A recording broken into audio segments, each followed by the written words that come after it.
We're interested in learning more about programming languages topics, and we've touched on a few different things, right? I've given you some preview of what people do in algorithms. I've given you a preview of what people do in comp bio. Talked a little bit about networking.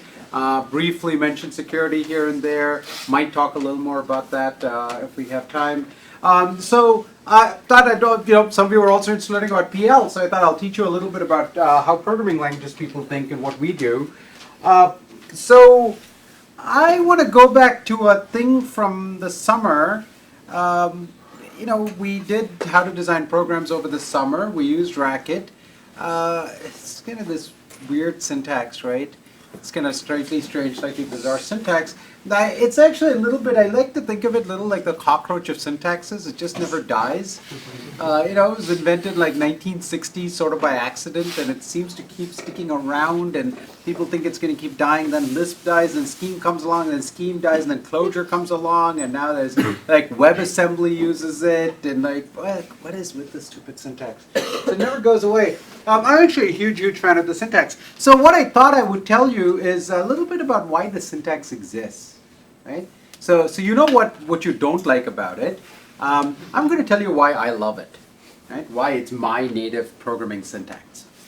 All right, so I'm going to take you back to your Racket days. I might actually spend much of the rest of the semester in Racket, so deal with it. When you teach your class, you can do whatever you want, but it's my course. So remember how to define a variable. If I want to say like v is 3, you want to remember how to do that? Yeah, just yell it out. Define v to be 3, right? And I run this and I say v and it comes back and says 3. Okay, good? All right. Do you remember symbols? Not really, right? Okay, so you remember strings? Okay, so I can say it like that, and I can say v, and it's all good. Okay. Now, there's a slightly weird thing that I can do, which is I can put a tick mark in front of the define v3. Okay? And I'm going to run it. Right? And I want you to think in your head for a moment about what might happen when I click run. Right? Several possibilities, right? So v is still defined to be 3. Tick mark prints out. It might say like you have an open tick without a closing tick. It might give some other kind of weird error. Any number of possibilities. Okay, so take a moment, formulate your conjecture. Ready? Okay, I'm going to run it, and it does that. It prints it back out. Okay, I don't know why it's running it back out, but if we go check v, we're going to get the value 3, right? Oh, no, that does not work.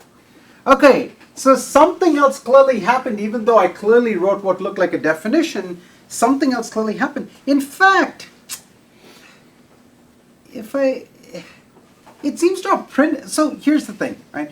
When I took this out and ran it, nothing printed on the right. When I put it in and run it, something prints on the right. Have we ever seen things print on the right when we run a program before? When does that happen? What could I write that might make a thing print on the right other than tick define v3? Yeah? In Pirate, when we were doing mutation, it would print out the object. Yeah, mutation. That was Pirate, right? So we're back in Racket land, yeah. When you use like multi-line strings, it prints it out. Multi-line strings, yeah? If you just write a value. Yeah, like 3. How's that? Okay, so if I write 3 and run it, it prints out 3. Okay, so basically what's happening is it's evaluating all the expressions, and those things that are values as opposed to definitions, it prints out on the right. Okay, so if I remove this tick over here and run it, it prints 3, and v is defined. So clearly putting the tick in there seems to not be creating a definition. It seems to be describing a value kind of like the 3 does, right? So tick define v3 is closer to 3 than it is to define. Does that make sense? Just from the behavior on the right. Okay, so if tick define v3 is a value, then maybe we can give it a name. So why don't we do that? Okay. So By the way, there's a thing that I do in 173. So for the past few years, we've been doing this new technique for teaching programming languages. We have sort of a combination of 3 different techniques in the course now. But the third one that I'm going to describe, something we just invented about 2-3 years ago at Brown, and it's this idea of what are called mystery languages, right? So when you confront languages in your rest of your programming life, so here's what happens, right? In principle, like a language is a sort of well-defined thing. In practice, what really happens is you get a manual. It sort of vaguely describes what the language is doing. And if anyone's, if you heard of R, it's widely used in statistical, like data science stuff. You should read the R manual sometime. It's kind of hilarious. It's basically what happens if creative fiction and sort of truncated files are considered language documentation. Okay? It doesn't actually tell you anything about the behavior of the language. And what you really get is you get some sort of black box binary, right? Some executable, and you have to kind of poke and prod at this executable, figure out how the language actually works. Right? So we do the same thing in 173. So in 173, you get about, over the course of the semester, you get what, 35 or so different programming languages. And you're just given like vague documentation and syntax, and you're told to like go probe the language and figure out what happens. So it's called mystery language assignments. So every week, roughly, you get like a mystery language assignment. And a mystery language assignment is you get like a thing and you have to figure out what the language actually does. Okay? I can show you one later on this week. So that's what we do. So in some sense, this is a mystery language, right? It's just done something weird and we're not entirely sure what it does. But we can formulate a hypothesis. The hypothesis is anything that prints on the right-hand side seems to be a value. So quote define v3 appears to be a value. And I'd like to maybe be able to figure out what kind of thing it is. So I could give it a name, right? I could do that. Okay. So now again, nothing printed. Why did nothing print?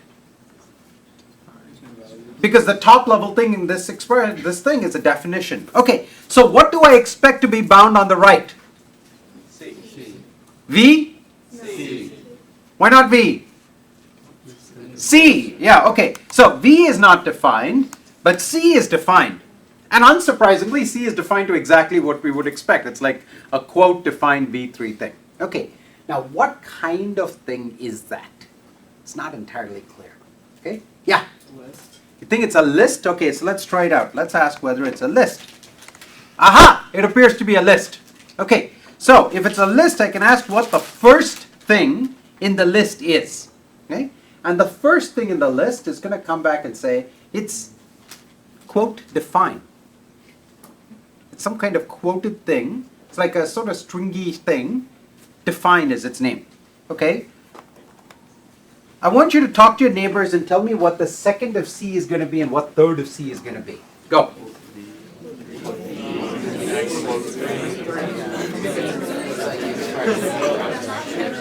Yeah, I bet distributing the one code maybe. Maybe not. So I think 3 is like just print out. Well, yeah, it's literally a value. Okay, 3, 2, 1. We're back. What is second going to do? What is second going to produce? V or quote V? Quote V. Okay, well that's interesting. Okay, it seems to be quote V. Very good. Okay, what is third of C going to produce?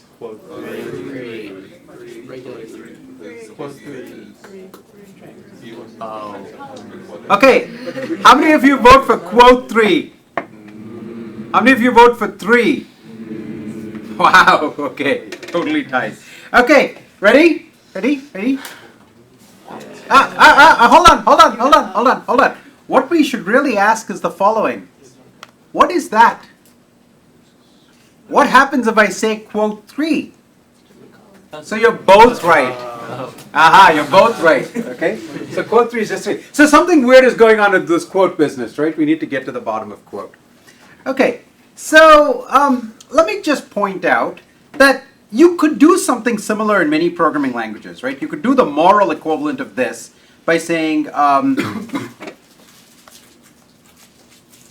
right? You could do this in any programming language. You could take a piece of code, wrap double quotes around it. Yeah, maybe if the code has like quotes inside of it, you have to worry about that a little bit, right? So it's something like that you'd worry about. But, you know, if you quote strings or maybe you have like single quotes and double quotes or some weird thing like that, you can do this. So C2 also looks like a piece of code, right? Just like C1 looks like a piece of, C looks like a piece of code with a quote mark around it. C2 also looks like a piece of code, except it has two double quotes around it. But they both look like code, right? The difference is that, oh, sorry. Oh, C2, sorry. C2 is a string. And when I ask for the first thing in C2, what I get is not defined. What I get is the parenthesis, right? And if I ask for the second thing in C2, I get the letter D. And the third thing, it gives me the letter E, right? So I have no structure whatsoever, right? It's basically a literal representation of a string. This is going to be somewhat familiar to you, right? You had to deal with string parsing, remember? When you did Nile, for instance. And you got a character at a time, right? And you had to take one letter at a time and figure out how to make sense out of it and form structure out of it, right? With quote, I'm getting that for free. So if I ask that, I get that entire symbol, like the parenthesis has been taken care of for me. The parenthesis automatically got turned into a list and so on. So in computer science, we call this act parsing. Parsing is the idea of taking, parsing I like to think of as very generally, okay, so I'll give you the conventional computer science interpretation. I'll give you how I prefer to think about it. Conventionally, most people, if you ask computer scientists what's parsing, they'll say, well, it's taking a string or a stream from a file and turning it into trees, okay? Which is what typically happens in a compiler, and so that's what they're used to parsing as being. I think of parsing as you're given data in some representation that may be convenient to the producer of the data, and you have to convert it into some other representation that is convenient to the consumer of the data, okay? So from the point of view of a person trying to write a program that works over defines, this representation is a complete nuisance, right? A character at a time and the left parentheses and things like that. This representation where it turns into a list and I can get atomically like chunks of the list, right? That is much more convenient. So that is an act of parsing. That is what compilers do. But in some sense, if you think back to our data scripting assignment, right? Do you remember you had like adding machine? Adding machine was this problem where you got a list of numbers and the sub-lists were delimited by zeros and the whole list was terminated by a 0, 0. Coming back a little bit, remember? Okay, so the way I would solve that problem is the first thing I would do is I would write a parser. And what would a parser do over there? The parser would recognize that inside this linear list is actually a list of list structure that's encoded, that's embedded in there, right? First thing I would do is I would turn the single list into a list of lists by splitting at the zeros and terminating at the 0, 0. Once you have this as a list of lists, this is a trivial problem to solve, right? There's nothing to adding machine after that. Add up each list and then, figure out like the sums, right? So this is a completely straightforward problem once you have done the parsing. So that's not a place where I got an input as a string or a sequence of characters. I got a sequence as a list, right? But it was still a parsing activity to transform the data structure into something more convenient. Does that make sense? So I like to think of parsing more broadly as there's some format that's convenient to the producer, right? In this case, writing characters in a file, and I need to turn it into a format that's convenient to the consumer, right? And quote is this weird like built-in parser in the language. That's what's kind of strange here. The language has come with a parser baked in, and that parser just happens to be designed for the syntax of the programs of the language. Right? It could have been for something else. It could have been a parser for someone. It could have been, quote works for pirate syntax inside Racket, but it happens to work for Racket syntax inside Racket, and that's not a coincidence. Okay? So let's try another definition. Okay? So now let me say I have a define. Let's do this. So so we know what that does, right? What happens if I say f of 5? Okay, everyone remembers this? Okay, now here's what I can do. Okay, so what happens when I say E now?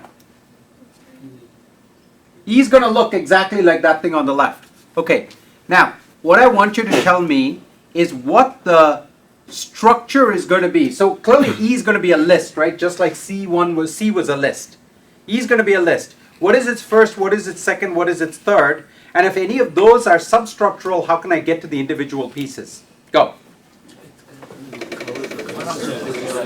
gonna be defined. It's just not just gonna be like an app.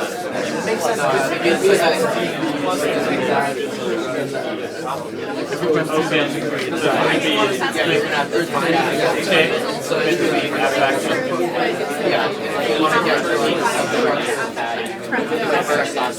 logically that's true, and then much more. So for any defined function, the first is going to be defined, the second is going to be the variable, the third is going to be defined too. Okay, 5, 4, 3, 2, 1. We're back. What is the first of E going to be? Okay, quote defined. We don't say tick, we say quote. It's the convention. So go with quote, okay? Tick is fine, but go with quote. Okay. What is second of E?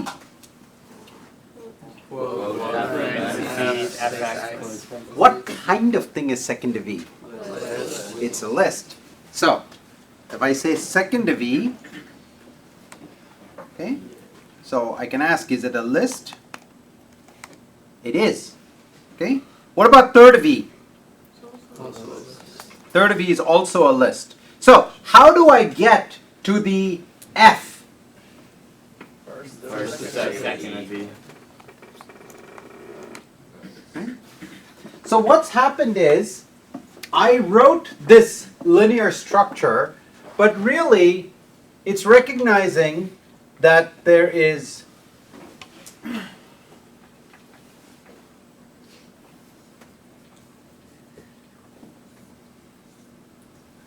how long is the third of E? 3. It's 3 elements, right? So it's recognizing that what I really wrote is a tree. Okay? The first thing is the symbol define. The second thing is a list. The third thing is a list. The second list has 2 things, F and X. The third thing has 3 things plus X and X. Okay? And how does it know when a tree, what is the tree maker? What makes trees? Every paren makes a tree. And every paren also makes a subtree, so it's a recursive parser, right? So what it has actually done is built this tree structure in memory for me automatically without me having to write any of the code for that. Okay? Question?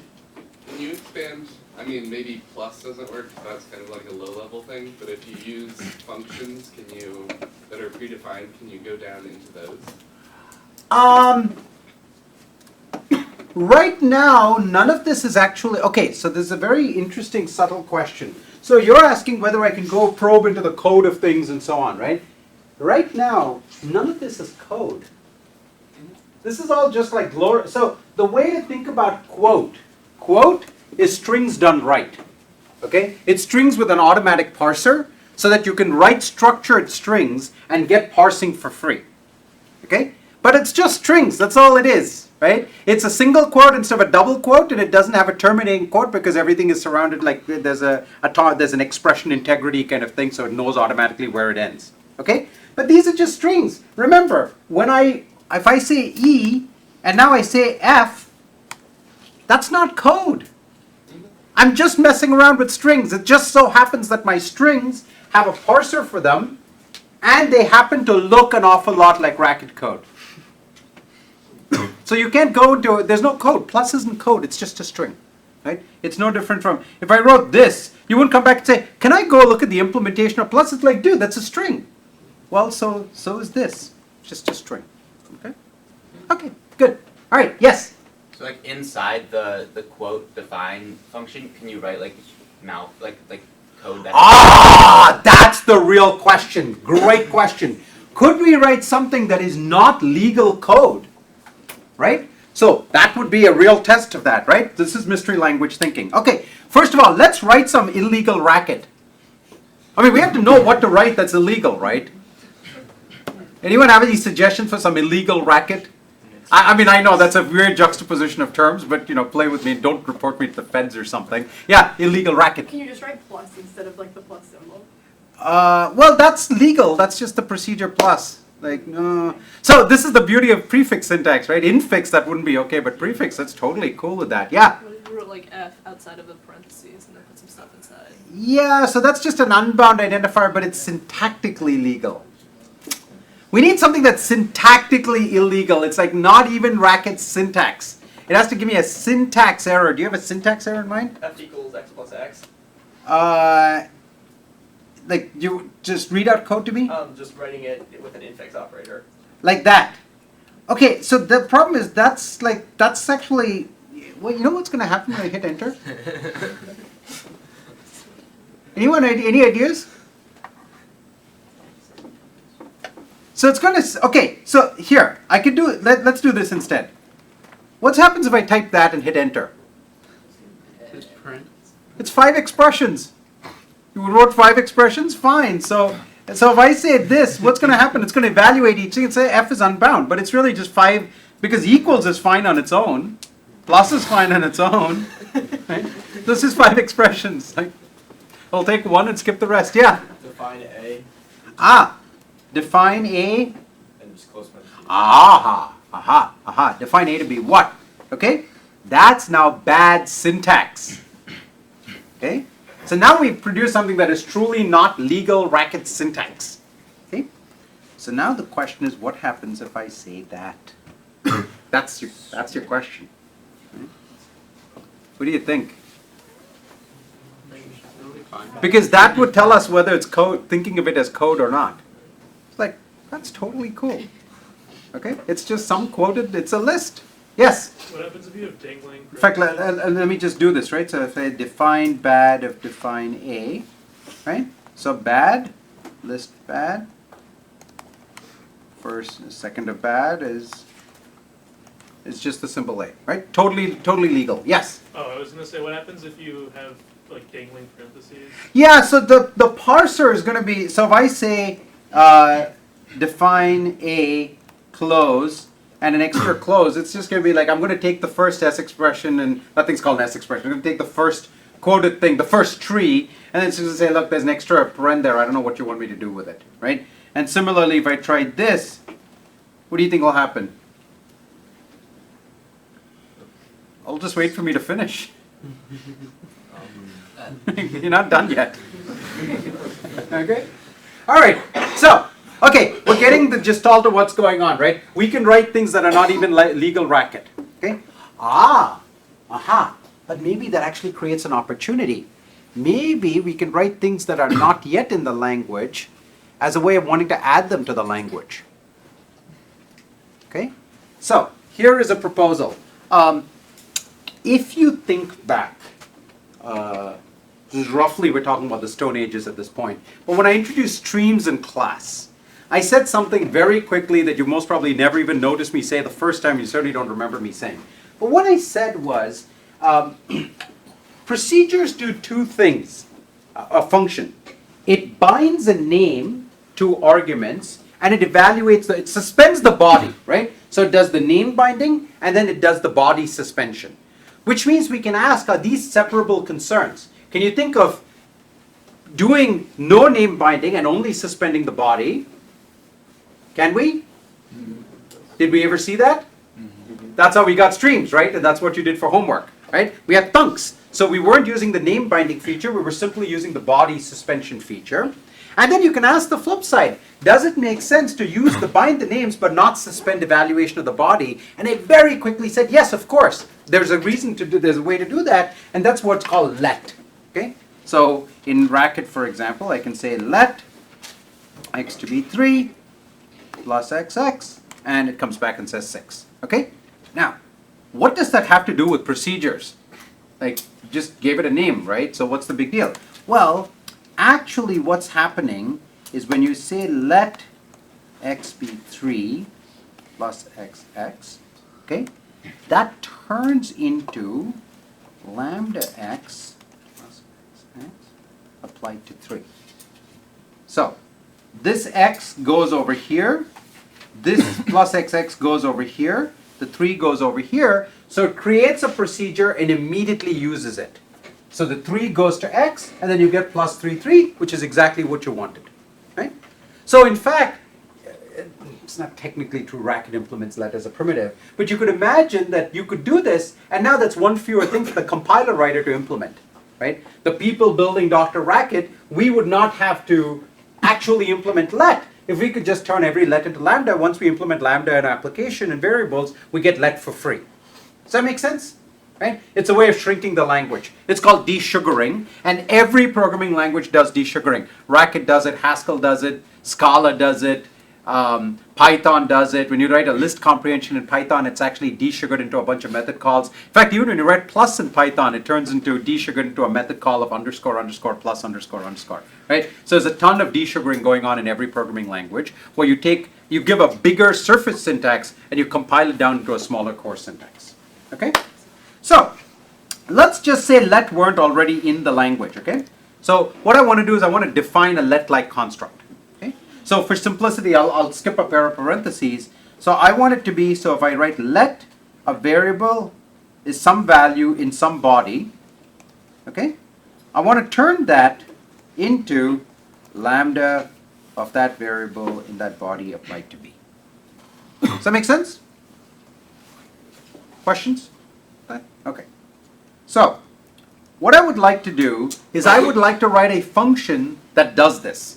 So I want to say define my let, okay? And it's going to take some expression E, which is of this form, and it has to produce expressions of this form. Does that make sense? It has to take one of these and turn it into one of these. Thoughts on how to do that? Go think about it. Go write some code. Okay? I've given one of these in general, and I want to turn it into one of these. Go. You can say like, yeah, so like, how you say how you feel and then like that. So what you want to do, I think, it makes sense to have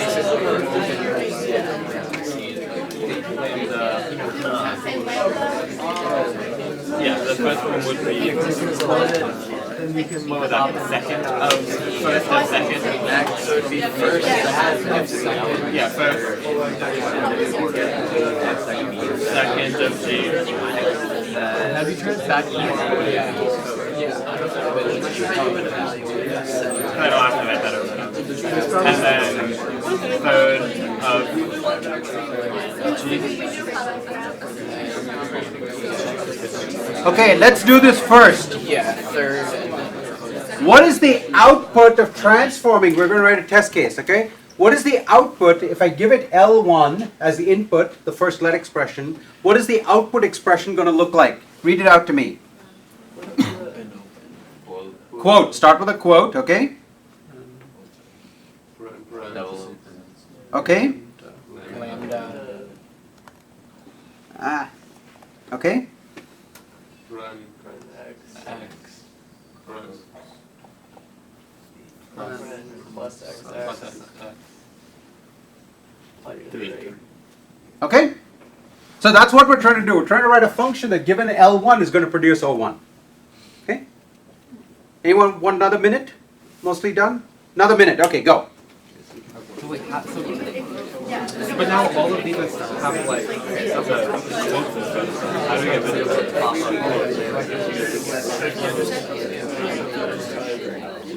Yeah, but still, we have like, instead of...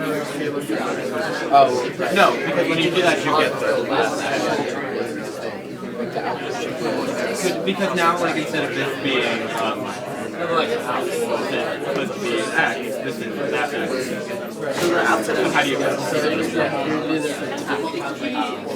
no, yeah.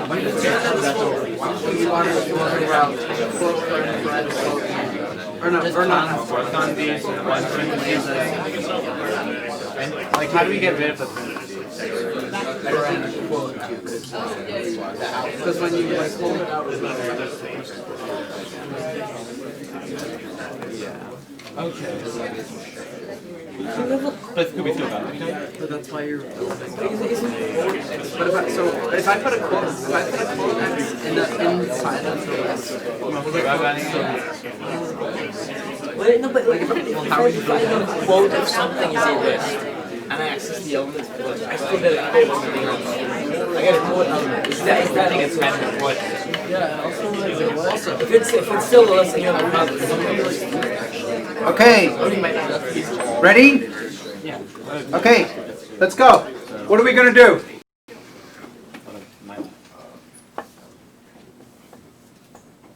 Wow. Yeah. could you try like cons? Yeah, so we're gonna, so tell you what, let's do this first, right? Let's first pull out the pieces, okay? So what is the thing that corresponds to X? Where's that going to be in the input? First and second. Sorry? It's the first of the second V, right? Yeah?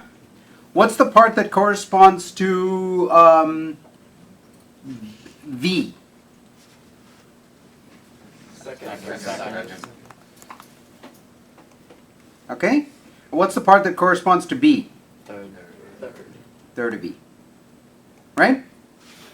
Good? Yeah. So are we assuming E has a form where it starts with parentheses? Or, sorry, starts with the single quote? With the let. No, wait, I'm sorry, what? Are we assuming E already is the form that starts with a single quote? The E's a quote. Yeah, it has to be. I have to get something into E, Mm. okay? But remember, quote is just a fancy way of writing a list. Mhm. I could just use list to write lists as well, right? So I could just have said, so I could say define A. I could also say list define, sorry. Right? So that there's just two different syntaxes. Quote is just a convenience. So does it begin with a quote? It's like asking, is it a list? Yeah, I'm assuming it's a list. Okay. I'm assuming it's a list that matches that syntax. How it was constructed, who knows? It's just a list. Okay? That's why I can take firsts and seconds and so on. If it weren't a list, I couldn't do that. Okay? Okay, so how do I construct the output now? This is kind of messy, right? I'm going to have to what? I'm going to have to make a list. Where am I? List. And then there's another list whose first thing is a lambda, whose second thing is a list consisting of whatever the X thing is, right? And then the third thing is what? What's the third part of the lambda? There shouldn't be a quote for the X, right? Or is there supposed to be? Hold on. What's the third thing in the list? What's the third thing in the list? Is it B or quote B? It's always B. Well, it's either B or quote B. Okay, good. Okay, and what's the second thing in the list of the outer list? V or quote V? Okay, let's run this. Let's try my let of L1. We're expecting O1, right? What happened? It's taking what you wrote as. It's saying, well, you didn't mean B, you didn't mean quote B, you meant, look at where the mouse is going. It's going, saying, you got the quote from Racket, but we want this B over here, right? I want that B over there. And similarly, I want that V over there, and I want that X over there. Now if I run it, I get just what I wanted, okay? So far, so good? Okay, but there's something a little unsatisfying about this. Well, there's several things that are unsatisfying about this. What are all the things that you find unsatisfying? Name an unsatisfying thing. You can't run this code. Yeah, it isn't code, it's just like text, right? Remember, we could have written quote define A and it would be fine with that too. That's unsatisfying. Anything else unsatisfying? That's it? That is it? People have no standards. You have standards? We use let to define my let. We use let to define my let. That's okay. Yeah, I could get rid of that. But I could have been defining something other than my let, right? So this is a general mechanism. So that's a little worrisome, but not too worrisome. Okay. Oh, that was. Same thing? Yeah? You assume like the input is perfectly formed. Yeah, oh yeah, what if my input were badly formed? Could I feed it something that's badly formed input? Could I say let, I don't know, define A? I could, and it would just be like weird errors, but if I set up exactly the wrong kind of input, then it would actually produce output that might be garbage. That wouldn't be very nice, right? In fact, what happens if I say oops, what happens if I say let of L1? Okay, that didn't quite work. Okay, so it's sort of like, it's no like error checking and stuff like that. Seems kind of garbagey. I have a quote Huh? on that, on the one you just ran. You didn't do mylet of quote mylet. No, but mylet returns. No, I want to run mylet. Oh, no, I meant to take the output. I meant to do mylet of O1. Gotcha. Sorry, okay. All right, okay. So the most pressing problem is this, right? I don't get running code out of this. I just get like text. It's like I just wrote a function that took text and produced text. You're all experts at writing functions that take text and produce text, right? But that doesn't actually make anything run. And the whole point was this was supposed to be code.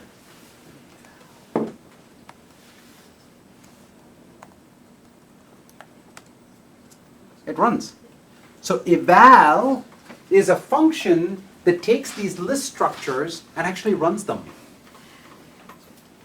So I turned my code into text, these tree-shaped texts. I manipulated as tree-shaped text, but I turned the tree-shaped text back into code and I actually ran it. So I have now actually got the ability to do code transformation and run the resulting code as well. So I can add new constructs and run the resulting code. Yeah? How does eval work? Oh, it's a great question. So eval is basically compile and run. So like writing like the heart of eval is essentially about a quarter of CS173. Okay, so I can't answer that question other than say what eval does is it invokes the compiler, it takes the text, calls the compiler, gets some code, and then runs the generated code. And what that means is all like 173. Okay, question so far? Okay, I want to clean up this mylet act a little bit over here. This is frustrating, right? I would like to write mylet a little better, so let me call that mylet 1. So I could also do this. I could use the pattern matching library, and I can write this. Mylet 2 of E is match against E. And what I'm expecting is I have a list whose first thing is let, right? Whose second thing is a list whose first thing I'm going to call X and the second thing I'm going to call V. And then whose third thing I'm going to call B. Okay? And if that works out, then I'm going to write this in the output.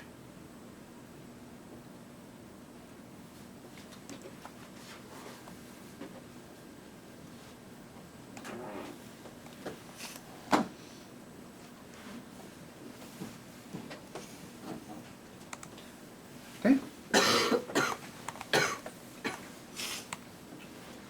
Okay, so that's a nicer way of writing it, right? I get all the power of pattern matching. So if I call mylet2 on, I don't know, define A, it'll just say, I'm sorry, it doesn't even match, okay? It doesn't even match, so I can't even start running it for you. It's not going to just start running with some random things attached to random pieces and run into problems, okay? So we made the input look a lot better, the input side of this matching, but the output is still kind of ugly, right? Like something unsatisfying about this. I don't want to write code with all these lists and whatnot. I mean, didn't we just come up with a better notation for lists? We just came up with a better notation. We just quote. I just showed you a better notation for lists using quote, and now I'm writing like lists of. What I'd really like to be able to do is going back to this, right? I would really like to be able to say, right? I'd like to be able to say something like lambda x b v, right?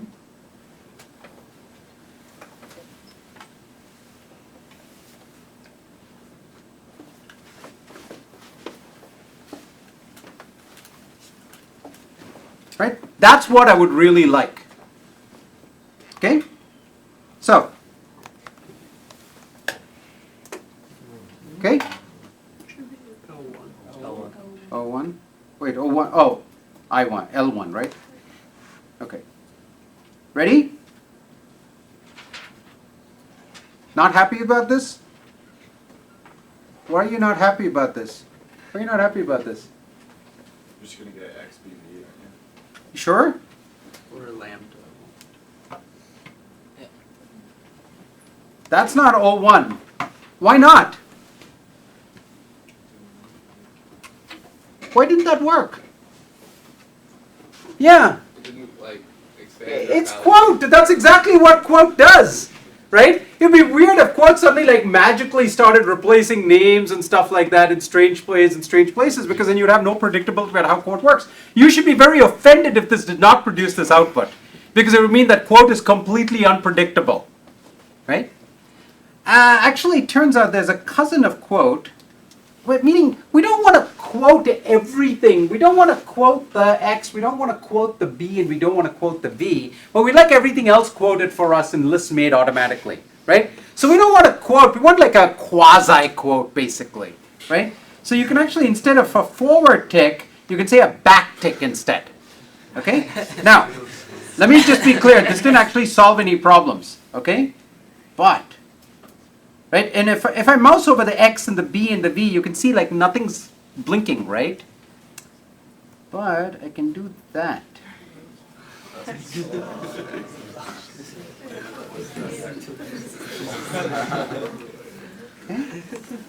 And you can see that when I mouse over the V, it says this V came from there, and this V came from there, and that X came from there. Okay? So quasi-quote is like a quote, but that is called an unquote.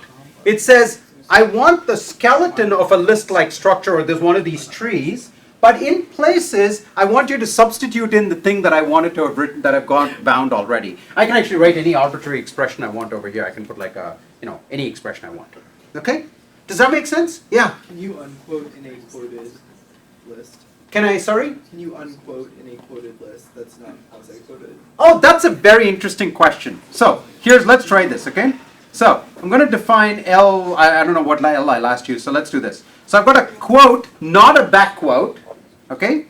A, B, C, right? That's your question. So essentially, what are the possibilities? When I hit run, I might get an error saying you got an unquote inside a not quasi-quoted list. I might get, it might evaluate the B and say B is not bound or something like that. Okay? Or it might not.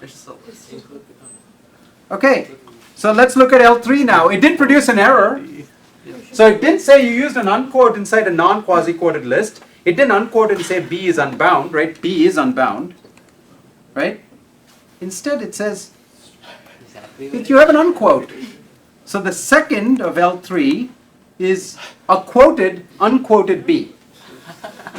Because if that didn't work, you wouldn't be able to quote arbitrary code, right? Because I could take this code, right? I can actually quote that. Because I can quote any code. If I didn't, like, everything would break down. Recursion demands that this work. If this didn't work, like, everything would break down. Okay? So now you can start to see what's going on. So unquote is basically a way of splicing into a quasi-quote. There's actually one more kind of unquote splicing, but I'm not going to get into that. Now, so here's what I've done. I have shown you 3 different implementations that are essentially 3 slightly more increasingly sophisticated versions of a function that takes things that look like this and turn things like look like this. And once I use eval, they actually turn into values. But something is a little frustrating here. Okay? Let me write this instead.